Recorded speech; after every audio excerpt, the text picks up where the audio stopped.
Assalamualaikum warahmatullahi wabarakatuh. Waalaikumsalam warahmatullahi wabarakatuh.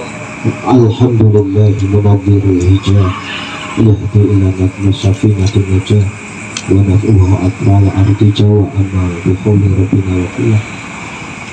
Allah ta'ala fi kitabil karim inna anzalnahu fi lailatul qadr wa ma adraka ma lailatul qadr lailatul qadri khairun min alfi syahr tanazzalul malaikatu warruhu fiha bi'izni rabbihim min kulli amr salamun hiya hatta matla'il fajr. Al-ayat. Ingkang kula hormati lan kula muliakan Bapak Ibu sekalian yang rawuh hadir pada kesempatan malam hari ini, terutama sohibul makan Kang Asep, Lesma Meja, dan beberapa yang saya tidak bisa sebutkan. Malam ini paling 30-45 menit ya. Aja kaken bukan puyeng. Enggak kok kepragatan beli biasa raman. Paling tidak bahasa Lailatul Qadar itu adalah mazmur. Semua orang itu pernah mendengar, paling tidak adalah orang Islam yang hidup di Cirebon itu ngerti istilah Lailatul Qadar. Apa Lailatul Qadar nanti kita akan coba lihat sama-sama. Jadi saya nggak bedar, nggak apa, saya hanya bacakan saja. Beda pula kalau sampai dulu maca pula wis penonton, wis maca sampai dulu. Jadi tinggal baca saja. Yang saya baca adalah karya orang Indonesia, yaitu Profesor Quraish Shihab, Kang Ayub, tapi tidak terkenal dalam dunia kita, padahal sering tampil di televisi, tapi nggak laku juga karena ini orang beneran, orang alim. Beliau adalah Syarif Habib bermarga Shihab.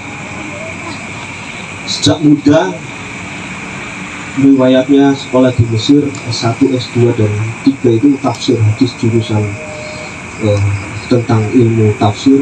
Dan Al-Misbah ini adalah merupakan salah satu karya fenomenal, namanya Tafsir Al-Misbah. Tafsir ini ditulis dengan bahasa, dengan tulisan Latin berbahasa Indonesia. Sudah dibahasa Indonesia kan? Kemungkinan ini ada bahasa Arab karena ini adalah disertasi yang ditulis di Mesir. Jadi ini ada teks Arabnya, tapi saya nggak menemukan. Wong kang tulisan Latine mawon, kula sampean buki yang maca beli karena ini 15 jilid, tafsirnya 15 jilid, satu jilid itu 600 halaman, ada 15 jilid. Lamun tuku kertas gak bisa hitung karo Mas Jeng, sekitar 19.000 halaman. 9.000 Tafsir ini ada 9.000 halaman. Oh, ngacak yang beli Mas. Lamun tuku duit kang asli 5 juta. Harga tafsirnya 5 juta dengan tulisan Latin bahasa Indonesia. Aku yakin kalau sih percaya bahwa ini ada naskah yang asli berbahasa Arab. Jadi kira wong Indonesia kan hari orang nganggo teks Arab kebingan deh. Padahal ini adalah pelopor satu-satunya di Asia Tenggara yang merampungkan karya tafsir. Ulama yang berhasil menulis dalam bidang tafsir pertama kali di Asia Tenggara adalah Mbah Quraish Shihab. Secara akademisi, secara intelektualan diakui oleh dunia. Dalam konteks Indonesia itu banyak penulis tafsir. Yang paling pertama itu adalah Mbah Soleh Darat. Mbah Soleh Darat itu gurunya para ulama di Jawa, Al Semarangi, beliau hidup di Semarang. menafsirkan itu 5 juz 5 ayat, bukan 5 surat. Itu juga diminta oleh Kartini, Raden Ageng Kartini, karena kemudian salah satu murid beliau Kartini itu kalau sembahyang beliau kan ngerti maca Quran apa, dimintalah dengan kemudian menggunakan aksara Tegal. Berikutnya tahun 1960 ada tafsir yang ditulis oleh Mbah Bisri Mustafa Rembang, namanya tafsir Ibris. Ini juga cukup tebal, ada 30 jilid, pakai aksara Pegon. Lamun anak yang bisa ngacak dulu, pulau seluruh berkali-kali atau itu tidak ada tafsir ini. Tapi yang saya cari itu jangan yang perkal-perkal hilang, yang dijadikan beberapa jilid, 3 atau 2 jilid.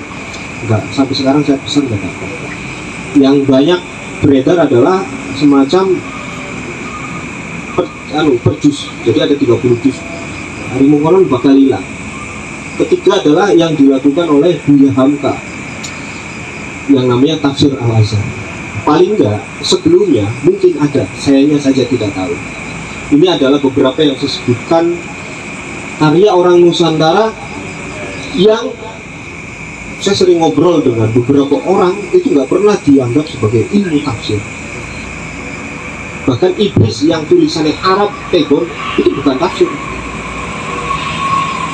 Nah ini problem kita. Karya orang lokal nggak pernah dianggap sebagai karya ilmiah yang luar biasa. Maka malam ini saya ingin baca Al-Misbah ini dalam rangka tabarukan, ingin mengalap barokah pada Profesor Quraisy. Mudah-mudahan kita semua dapat limpahan. Kang Ayib kan sakingan baik di sampeannya mulai lihat hari ini TV ya jarang pokongan jangan apa mana nganggo juga belok biasa belok gitu.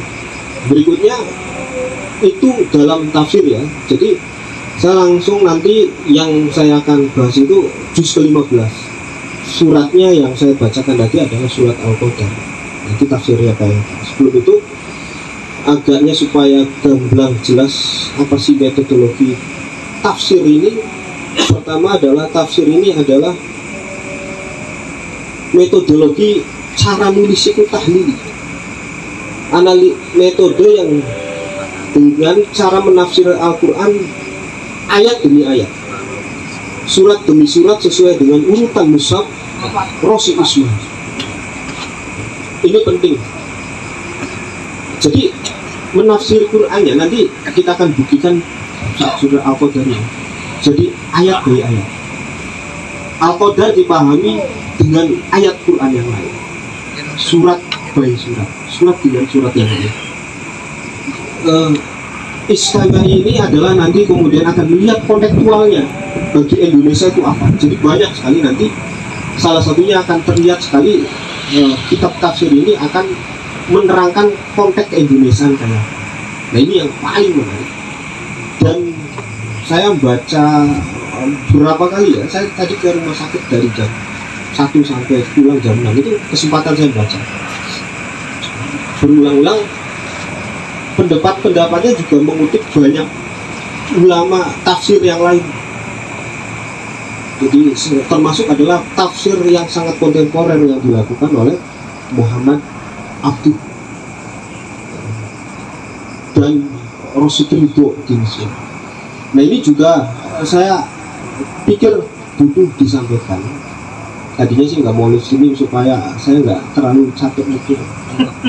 Lagi jadi apa jamiah rumah sakit muter. Hari mikir kesuwen dah sepuh ya. Nah itu Bapak Ibu sekalian, itu ya sekilas perkenalan saja. Kudu bangga pula sekalian jadi wong Indonesia dua ini Profesor Quraisy ahli tafsir. Belum nanti kita bahas ahli baca Quran. Saya sekilas saja yang ahli membaca Quran. Jadi Cirebon juga punya. Kalau hari ini yang masih hidup Dan sampean baca Quran bu terbitane Semarang, bu terbitane Kudus, itu ada namanya Ahsin Sakho Muhammad. Ahsin Sakho Muhammad. Beliau adalah yang sebelum Quran itu diterbitkan membaca ulang mengkasih. Kata anak salah. Wong Cirebon, wong Arjawi, Sumerep boten. Asal melakukan ceramah, ngaji. Hari kiai ngaji ku beli pak. Asal ngaji. Alim. Juri musobaqah tilawatul Quran tingkat internasional. Orang Cirebon. Sekali mali orang Cirebon. Berikutnya, ini cerita Quran ini ya, lebih jelas. Berikutnya, Quran dilihat dari cara bacanya saja. Kita itu punya gudang. Siapa? Yaitu Mbah Umar bin Kiai Harun bin Kiai Abdul Jamil Kempek, yang kemudian dikenal dengan dialektik Kempekan atau ngaji Kempekan. Ki Umar ini adalah murid Mbah Munawir Krapyak. Mbah Munawir Krapyak ini adalah sanad ahli Quran atau qiraatus sab'ah di Indonesia. Kenapa saya ingin sampaikan? Sebenarnya Kang pengen pertama kali hafal Al-Quran adalah kakeknya Mbah Munawir Krapyak. Riyado tekaning anak plus. Beliau sendiri enggak menguasai, akhirnya jatuh pada Mbah Munawir bin Kiai Abdurrahman Krapyak. Sanadnya adalah qiraatul sab'ah, artinya bagaimana Quran itu Rasul Utsmani ini, kemudian Quran ini dialeknya anak itu dua murid loro-loro. Kalau kita baca, kebetulan saya ngaji ya di muridnya Ki Umar Al-Maghfurah Kiai Tamam Kamali, suwe Fatihah mawon setahun, tahiyat patang ulang. Stres apa ya balik. Itu baru bacanya. Nah, saya ingin sampaikan bahwa Mbah Munawir Krapyak ini yang nanti punya mata rantai di seluruh Nusantara, termasuk adalah akan Mbah Arwani Kudus di daerah Kudus itu adalah murid Syekh Munawir Krapyak. Di kitanya ada Ki Umar Soleh Kempek. Jika Al-Quran ini tidak transmisi ilmunya atau sanadnya tidak nyambung ke situ, harus dicurigai. Kenapa kudu dicurigai? Karena mungkin ihtiyaj orang membaca Quran luar biasa. Dulu nggak ada guru namanya Al-Maghfurah Kiai Mahyamas itu. Garwa istri ya, kalau apal Quran berapa ayat lagi disebut, kira-kira beli apa Quran. Keranten kalau hafal Quran jagai makanya saya ingin katakan sekian iku kita terbelalak pada soal rumah takfid. Tiba-tiba ada pondok tongol bangunan ini toli pelangi rumah takfid, cek sanadnya sampai Mbah Munawir Krapyak nggak? Kalau tidak curiga, wajib curiga. Saya pernah kumpul diundang oleh Kemenag RI bidang Quran, mendiskusikan rumah tahfidz itu, kemudian pengen di moratorium karena ternyata masalah akeh. Al-Quran yang azim, yang agung itu kemudian ternyata tidak agung, tercoret oleh kelompok yang mengatasnamakan Quran. Kasus nyabulis, ya nyabuli pengasuh ning santri pirang-pirang zaman gitu. Terakhir yang Semarang 20 santri diperkosa. Agak temennya. Belum yang lain, belum Bandung, Jawa Tengah, Jombang dan seterusnya. Inilah yang saya kira saya ingin tegaskan. Mereka membajak nama pesantren, membajak nama Al-Quran demi kepentingan pribadi. Akhirnya benar Quran ini menjadi hudan lil mutakin, menjadi petunjuk bagi orang muslim, malah jadi mudorot. Aja dengan tuh dua kuota kabeh dicek kang sekian lagi marak itu adalah Semarang 20 apa Bandung 40 vonis hukum mati. Itu dari lembaga-lembaga mengatasnamakan Quran. Pula sih duduk sengit atau apa enggak, ini fakta atau larang sama enggak, tapi hati-hati Quran ini, hati-hati termasuk soal sanad, soal transmisi ilmu yang tekan tinggi sekali malah kalau tidak sanadnya baca Qurannya sampai kepada Mbah Munawir Prab yang sekali lagi lawan anak sampean ditakon ingin mulai penapal Quran teng pundi Tegal anak keluarga Arjuna apa Ubed telusuri mesti tekanin rapi. Kita harus berani sekarang bertanya atau nih SDIT maca Quran sing di ditelusuri, harus berani sekarang apa bukan kita mempertanyakan keabsahan. Wah justru si rewel tuh duduk rewel aja sampai pula sedangkan nanti justru menggunakan Quran ini sebagai yang tidak Quran. Peristiwa sudah ada sejak Kanjeng Rasul itu sendiri yang dilakukan oleh Yazid bin Muawiyah. Mundur cucu kesayangannya Kanjeng Nabi Sayyidina Husain ndak sih dipenggal, wis dipenggal, ditusuk nih tombak di wider-widerna dari Basra ke Kufah atas nama Quran. Iki fakta sejarah. Cucunya Kanjeng kok urip ning Cirebon mah. Ya, ngoten ya. Ini fakta sejarah. Nganggo al yang membunuh Babul Ilmi Sayyidina Ali bin Abi Thalib sini.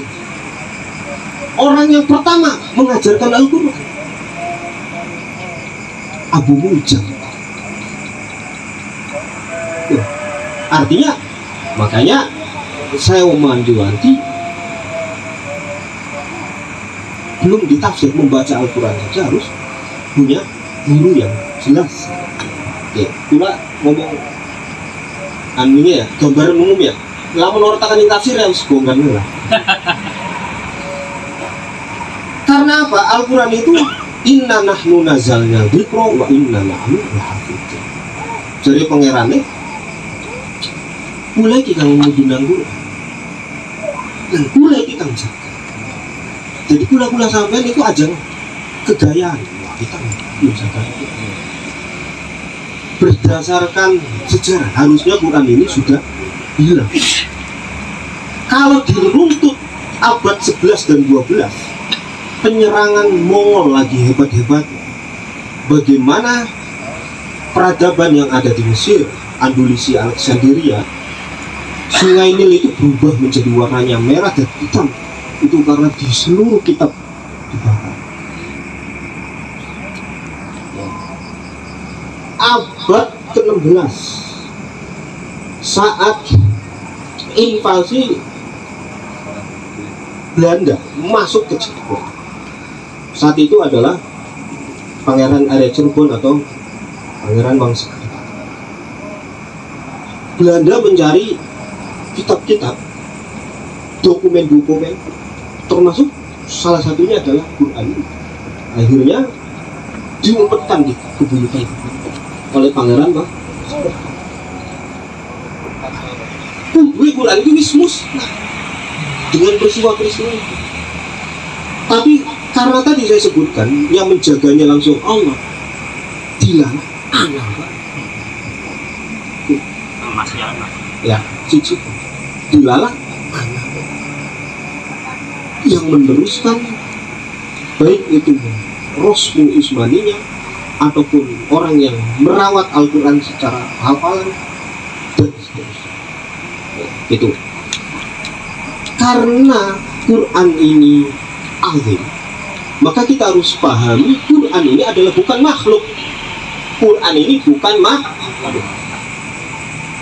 Kan dicetak sih mesin cetak.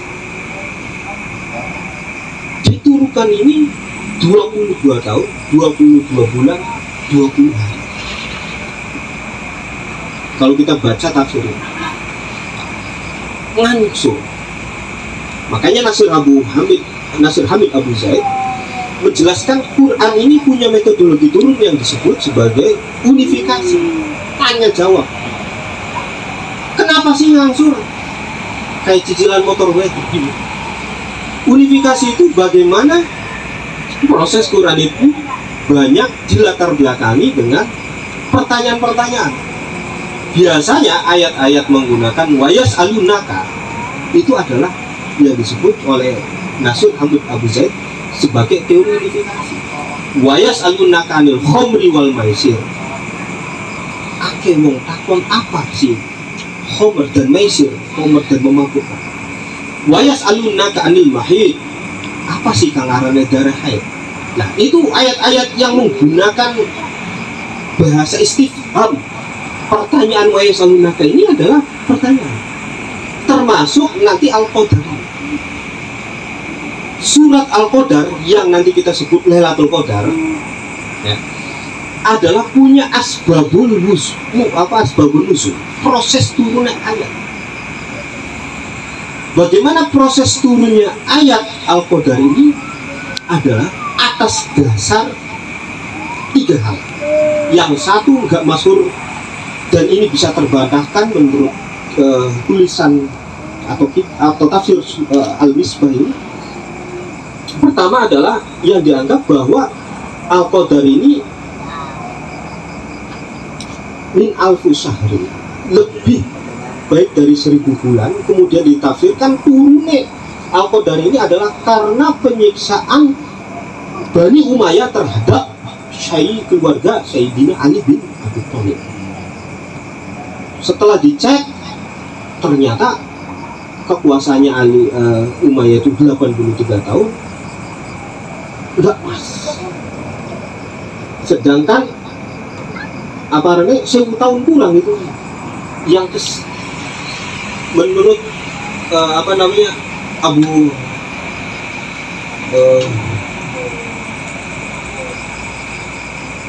ini tidak pas tafsir ini. Kemudian tafsir yang berikutnya atau asbabul nuzul yang saya terangkan tadi itu menurut Imam At-Tirmidzi, Ibnu Abi Hatim dan Al-Wahidi meriwayatkan dari Mujahid bahwa Rasulullah menyebutkan seorang lelaki dari Bani Israel berjihad di jalan Allah selama 1000 bulan. Jadi umat la'alakum tatakum, umat itu ngomongin umurnya dawa-dawa, kecuali kaum muda. Nabi Isa karo Nabi Yahya paling mau 33 tahun, Nabi Yahya 35. Kaum muda, ini Nabi kaum muda umurnya cuma 33 sama 35, itu kaum muda. Yang lainnya ngemplat panjang. Sedangkan Kanjeng Rasul ini 65, lebih sedikit. Ulang 45 be ulang di rumah sakit skandal macam-macam kan, asam urat tadi macam-macam, tutup be kupingnya lah. Berdasarkan umur ini kemudian kok enak umat yang jauh punya umur yang banyak menikmati ganjaran kang apa. Maka salah satu asbabun nuzulnya adalah lah umat kan secara umur ini cekak sangat pendek, bagaimana dapat ganjaran 1000 bulan? Lamun dihitung sewulanmu 90 tahun 83 di konferensi 83. Siapa yang bisa ibadah 83 tahun? Nah makanya kemudian turunlah salah satu asbabul nuzul Al-Qadar ini turun untuk menjawab daripada umatnya Kanjeng Rasul. Oke, itu ya. Bismillah, segini mancing nih suratmu kak. Durung masih pengantar. Surat Al-Qadar ini kalau Al-Misbah itu menuliskannya adalah 5 ayat. Artinya kemuliaan. Ya. Terus di dalam surat Al-Qadar ini ada yang ngomong diturunkannya ini adalah Makkiyah, ada Madaniyah. Makkiyah itu Quran yang diturunkan di Mekah, Madaniyah itu Madani. Di Madinah itu berbarengan saat kewajiban puasa dilakukan, yaitu tahun 2 Hijriah. Jadi lamun ning Mekah 10 tahun kan nggak ada puasa dulu. Kanjeng Nabi atau syariat wajib puasa itu langka ning Mekah. Adanya di Madinah itu juga tahun kedua Hijriah. Jadi 2 tahun setelah hijrah di Mekah. Nah itu. Nah pendapat ini yang disebut sebagai kola ini beli biasa, mohon biasa. Ari apa namanya ilmu beda itu biasa. Ning wong Islam ngomong zaman jin kudu pada telingamu. Bikin kelasnya tafsir. Bahkan ada yang ngomong bahwa yang ngomong ayatnya surat Al-Qadar itu 5 ini madhab ulama yang dari Madinah, Basra dan Kufah. Ada yang mengatakan 6 ini dari Mekah dan Syam. Jadi jumlah ayatnya 6. Anak yang 5, anak yang 6. Nah, cak hitungan. Bener ya? Ya. Nah, beda-beda. Tekanin kono guys, oke? Zaman ini lamun beda mengono mesti. Nah, beli mari-mari. Sambal gorengnya beli tekanin bulan ria ya, mau dikirim. Nah, itu kemudian yang menyatakan Makkiyah ini di Mekah karena menilai bahwa sebagian surat yang kedua, 3 atau 25 dari penurutan turunnya wahyu, bahkan ia turun setelah surat Abasa wa Tawalla. Jadi ayat ini turun setelah 5 ayat yang disebut sebagai 5 ayatnya Iqra bismi rabbik. Jadi waktu Kanjeng Nabi apa ya waktu di Gua Hiro apa namanya melakukan perenungan di Gua Hiro lama sekali, dan kemudian ada yang datang ngegrab Iqra bismi rabbik. Iqra jawabannya apa Kanjeng Rasul itu? Ma'ana bifor kita lu orang bisa maca berikan kau maca pengkelu ditabruk mana Iqra bifor 3 kali. Siapa yang datang itu? Yang datang kalau lihat tafsir Israiliyat arane Gabriel. Lamun kelambi ana tulisannya ya Gabriel. Nah Gabriel itu dalam bahasa Ibrani, bahasa Arab dialeknya arane Jibril. Ya. Jadi kudu kaya bahasa. Wah itu nyontek bukan ya ulukan bahasa daripada. Wah ini apa mungkin segiga? Wah ini penistaan. Masa Jibril diarani Gabriel? Ulukan. Luka. Ya kan? Disesuaikan. Samun, Samsung. Ning film Indonesia menjadi Samsung. Itu nanti. Benyamin. Beda ya. Beda. Jadi Kang Teka itu Gabriel. Nanti kalau baca surat Maryam ya Gabriel. Wis angel-angel ya merek Tawas, Gabriel, Gabriel. Berarti ku nak wong Israel untuk. Aja mbok. Nah, itu ya. Nah, Nabi ini, malaikat ini yang kemudian membawa langsung wahyu-wahyu dari Allah Subhanahu wa taala dari Lauhul Mahfuz kepada Baitul Izza, kemudian langit dunia, Samaul Ard. Beli langsung selorok, beli kayak aja bayangkan. Dan ini sekali lagi jumhur ulama mengatakan bahwa Al-Quran ini itu makhluk. Mau kita ngomong durung tuntas, bukan makhluk, tapi kalamullah. Ari kalamullah itu abadi. Ari makhluk itu juz'iyah, bagian yang beda dengan Gusti Allah. Ari kalamullah adalah bagiannya dari Gusti Allah. Redaksinya aja yang beda. Contoh, Quran ini ditiru pirang-pirang wong. Zamannya Kanjeng Nabi ditiru, ada namanya Musailamah al-Kadzab. Niru surat Al-Fil, surat Al-Fil ditulis di Musailamah itu mengkenen bahasa Al-Fil, Malfil, wama rob kamalfil, Al-Fil hayawan tawil. Apa itu gajah? Gajah adalah hewan yang berbelalai panjang. Hewan itu bukan enggak. Berhubung kamu bahasa Arab, ya wis ngandel. Nah, Quran itu sempat ditiru, baik ditiru langsung oleh generasi-generasi setelah Kanjeng Nabi meninggal, masanya Sayyidina Abu Bakar ataupun setelah, ataupun orang sengaja adalah ingin memalsukan Al-Quran itu. Nah ini, nah itu turunnya itu beda-beda pendapatnya. Kula milih siapa? Ya silakan bareng. Milih kang 5 oli, milih kang 6 oli. Orang milih orang apa? Kadang kula sih dudu alih tafsir. Inna anzalnahu fi lailatul qadar.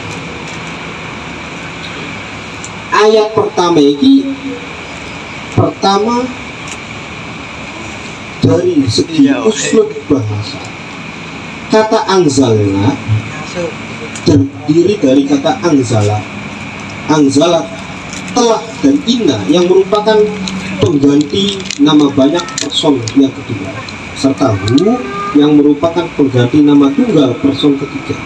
Kata anzala terambil dari kata nazala, yakni turun atau berpindah dari tempat yang tinggi ke tempat yang rendah, baik secara material maupun imaterial.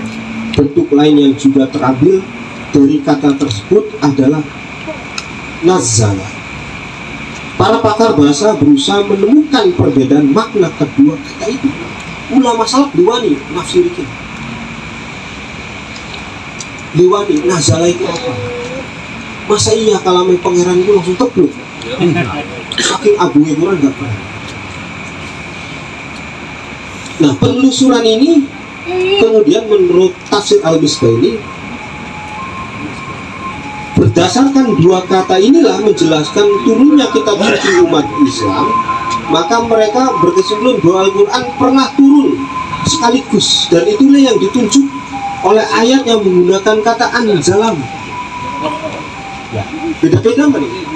Quran ini dari Baitul Mahfud ning Baitul Izzah gelondongan ini. Loh, logika, wah kita main-main logika, hampir beli balik apa? Jibril ya kalau yang. Hari ada pertanyaan muncul pada Jibril ini, insor kan? Nah kita kan bayang nanti mau kono notak ini. Kayak kurir mau kan? Ada kan tinggalan muncul. Anzalahu sebagaimana di atas, sebagian pernah juga turun berangsur-angsur, dan itulah yang tunjuk oleh ayat menggunakan kata nazal.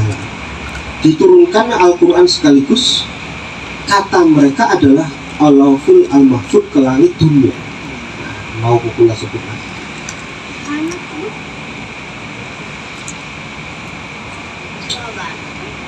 Nah itu akeh banget orang kabeh tak wajah buatan kamera yang kulai gak punya. Kula pentingnya banget. Nah saya ingin buktikan. Pertama yang tadi saya sebutkan, tafsir ini bil ayat yang lain. Saat membaca inna anzalnahu fi lailatul qadar, bahwa Al-Quran menyebutkan bulan Ramadan sebagai bulan turunnya Al-Quran, dan itu terjadi pada malam hari tetapi tanpa menetapkan tanggal dan tertentunya kapan. Sementara ulama cenderung menyatakan bahwa peristiwa tersebut terjadi pada 17 Ramadan. Pripun in kuntum a'antum billahi wa ma anzalna ala abdina yaumul furqana yaumul taqal jam'an. Apabila kamu percaya kepada Allah dan apa yang turun kepada hari Al-Furqan, hari bertemunya dua pasukan, artinya perang Badar. Jadi lamun pengen haul kan yang peristiwa di bulan puasa itu ada peristiwa yang menentukan nanti agama ini akan berlangsung apa tidak, agama Islam ini yang disebut adalah perang Badar. Bertemunya dua pasukan ini 313 pasukan melawan ribuan. Ada yang ngomong 6.000, ada yang ngomong 3.000, anang sewu. Wis macam-macam, beda-beda. Ya siapa kan ngitung zaman semua. Paling tidak, paling jelas adalah pahlawan Badarnya adalah 313. Melawan hewan tentara yang terlatih. Orang Islam kan bukan tentara terlatih, sukarelawan deh, karena cinta dengan Nabi belu bisa perang. 313 itu nanti yang disebut sebagai syuhada Badar. Dan nah inilah pertama turun Quran ini supaya hati orang Islam ini tetap. Jadi kalau kemudian ada ayat yang menyuruh berperang, itu adalah saat kondisi orang Islam lagi hidup dan mati, ditentukan itu. Sampai mengenai kafir Quraisy ini menyiksa ini dipikirkan cara priben cara kapok manjing Islam. Bukan hanya yang disiksa, tetapi keluarganya semua. Jadi dalam sejarah ini penyiksaan manusia yang paling tidak masuk akal adalah pada penyiksaan kaum kafir Quraisy terhadap orang Islam. Suwisnya penyiksaan pasukan Nazi terhadap orang Yahudi. Nah, kalau orang cerita Yahudi ku pada disiksa kok luar biasa. Nah, penyiksaan yang sangat berat ini kemudian meneguhkan hati orang Islam untuk melawan. Pengen melawan nggak nunggu perintah nih.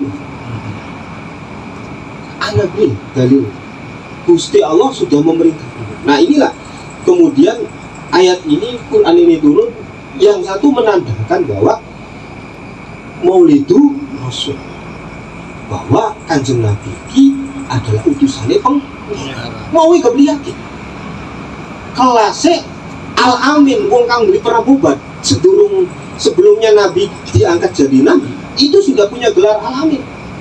Saking belilokan boba deh. Persis kayak manakibi Syekh Abdul Qadir Jalani wajib di dalam kitab Nurul Burhan. Syekh Abdul Qadir kan putu ketira sulas, pengen cari ilmu, dirampok nih, ditakoni cun garap meni garap lur ilmu sirah nggak waduh itu ya gak ini tak rampok mangga cek ke duit nih kantong kene anak nih kene anak diserahkan kaki. Akhirnya perampok itu bertanya, kok kamu itu kenapa dirampok malah? Saya dipesankan oleh ibu saya tidak boleh berbohong, saya ingin mencari ilmu, jangan sampai ilmu itu kemudian cacat dengan bohong. Kemudian dari sinilah terkenal al-ilmu nurun wa nurullah la yuhda lil ma'asi. Ilmu itu adalah cahaya. Bagaimana cahaya itu tidak akan masuk atau redup wala yuhda lil ma'asi bagi orang-orang yang melakukan perbuatan yang jelek, perbuatan yang cacat. Iku putuhe bae mokoten. Apa maning? Apa kuwi? Nggih, ngoten ya. Udah. Akhirnya perampok itu stres. Saya profesi jadi rampok itu sudah tahunan nih, profesional, nunggu uang mungkin akhirnya jadi pengikut atau jadi muridnya sambil bekerja. Karena menurut Abdul Qadir Jalani, uang itu dari Allah Subhanahu Wa Taala. Nanti yang disebut sebagai teori khairihi wa syarihi mina, baik lan buruknya itu saking Makanya nanti di Bapak Ibu sekalian, dalam konsep nuzulul Quran, salah satu cirinya adalah kita dapat yang namanya Lailatul Qadar, yang disebut Lailatul Qadar khairum min alfi syahrin. Ini adalah ciri-cirinya, duduk akeh wokal ciri-ciri fisik. Liudan lah, liudan lah Lailatul Qadar ya di musim beli panas. Terus sembahyangnya wokal banget pas puasa. Kayak perencang gula, preman yang kanan itu. Mari hari ulan puasa. Full sembahyang kan. Suwi manu lekas mati. Dia pun gak lumayan. Tapi bukan itu. Yang dapat Lailatul Qadar adalah ba'da, setelah menjalankan ibadah puasa. Jadi ajib. Begitu juga keajiban orang dapat Lailatul Qadar itu adalah beliau akan beribadahnya ajib. Wis aja angel-angel Pak. Mulai ini kelasnya angel. Kelasnya coba pakai teori Imam Nawawi. Innama a'malu binniyat wa innama mana kabeh perkara itu kelawannya. Oke, contoh ada ba'du ulama kang ngomong ari pengen oleh Lailatul Qadar aja sembahyang isya berjamaah full singawit puasa pertama sampai terakhir isya yang beli itu terawih isya yang berjamaah lah pula isya jamaah banyak kan pula pengen lagi mono kebeli yang lamun beli pentung kalau tidak di tajir enggak sih dipotong keluar beli memang pancelannya.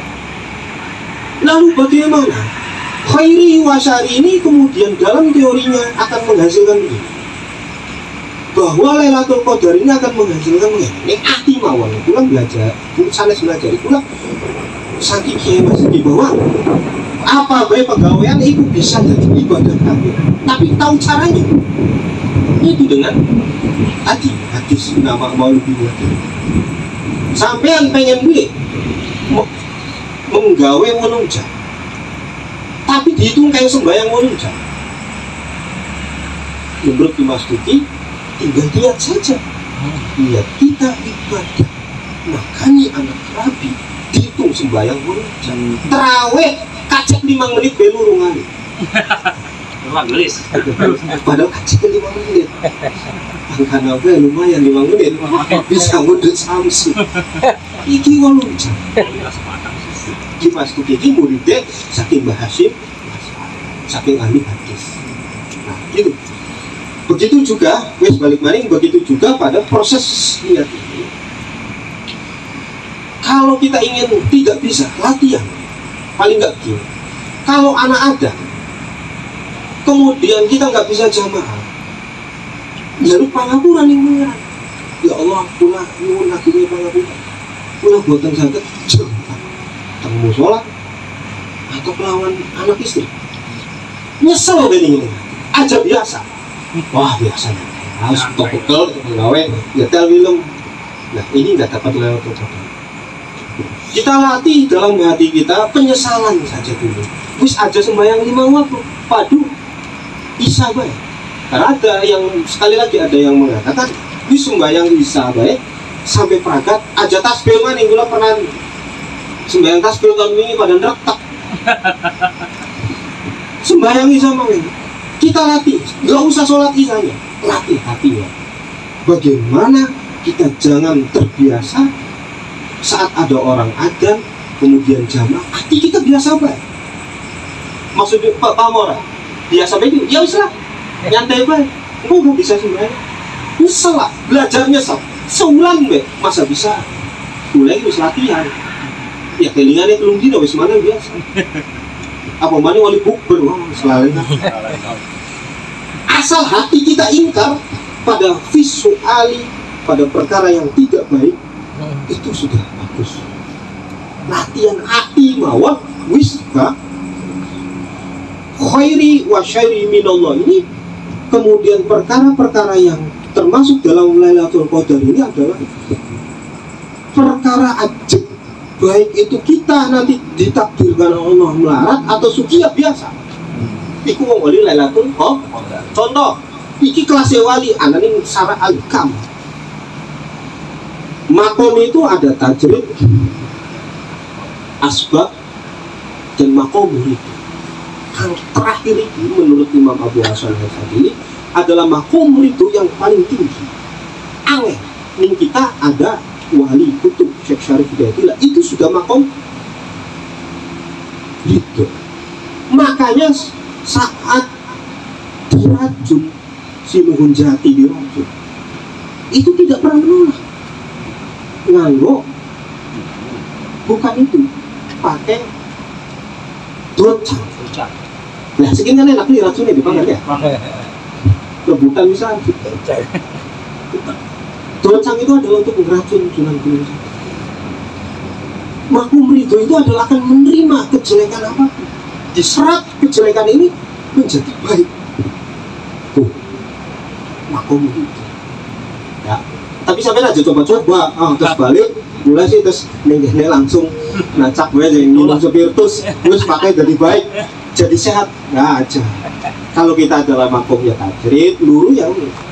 Hari sehat ya aja makan spiritus, aja minum spiritus, itu makum tajrid, makum asbab, makum asbab ya, asbab. Nggak usah ikutan, itu khusus Sunan Gunung Jati, khusus para wali-wali itu. Nah, karena Lailatul Qadar ini yang memang untuk para aulia Allah, ya perilakunya yang memang begitu. Contoh, ulah sering nyontoh namu ya. Jangan sampai kemudian kita menjudgment orang itu jelek. Numpak motor, jelas dengar zaman gini, deleng wong kang macam-macam.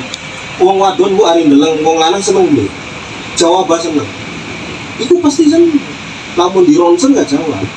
Cuma lu dining lah. Kang lagi lu dining lah. Tetapi bagaimana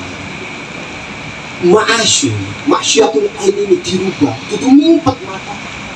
Tapi bagaimana kemaksiatan ini dirubah menjadi energi positif, menjadi tafakur. Ya Allah, sampai ini kok nyipta nang wong iku indah. Allahul Jamil, Allah yuhibbul jamil. Allah itu adalah maha indah. Dan Allah itu adalah menciptakan indah. Tapi sampai semono wae, aja ndeleng seterusnya. Aja ndeleng rainya kayak apa sih gini. Kula sih malah ndeleng sepione. Wah, itu latihan. Menurut kula belajar nih Mbak Zena Jogja. Itu latihan mengkonon be. Nah, Lailatul Qadar itu menjadikan salah satunya adalah keajiban kita dalam merespon dunia. Salah siji ayatnya ya mau gak min alfi syahrin, sebulan itu ajak artinya melarat beli kebulan sugi beli rahmat. Contoh yang ideal adalah tarekat Sadiliyah. Sadiliyah itu adalah sugi.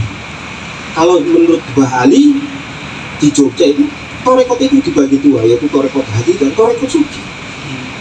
Tarekat sugi itu melui para nabi kang sugi. Contohnya wong teka mesti kokon mangan. Jadi hari dolan yang kiai mesti kokon mangan. Padahal rumah kiai biasa pondoknya kan gede, sekin kan kualik. Nah, ya mau nggak celaka karena tidak mendasarkan membuat tempat-tempat apa namanya keilmuan Islam bukan diri ada itu.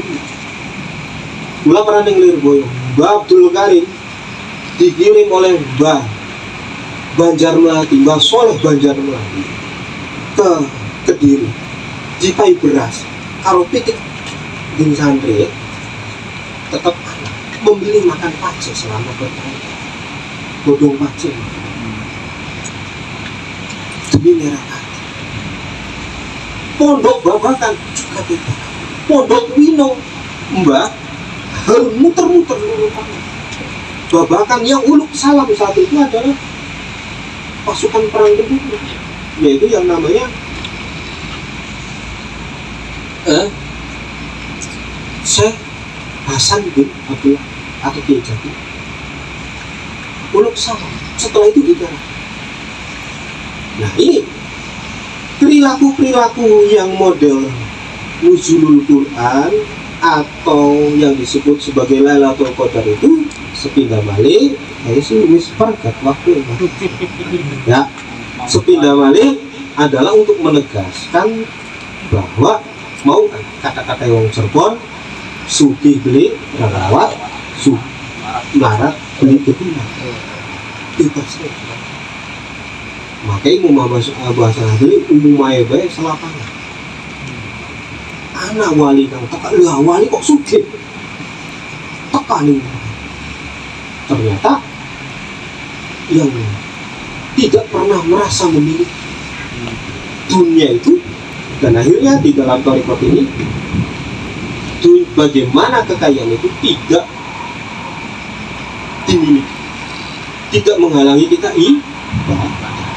wah tanggung melayani eman aja terawih maning lah itu kan arane tidak Lailatul nah, jadi untuk mengambil jadi rumah sembahyang baik saking merasa pengen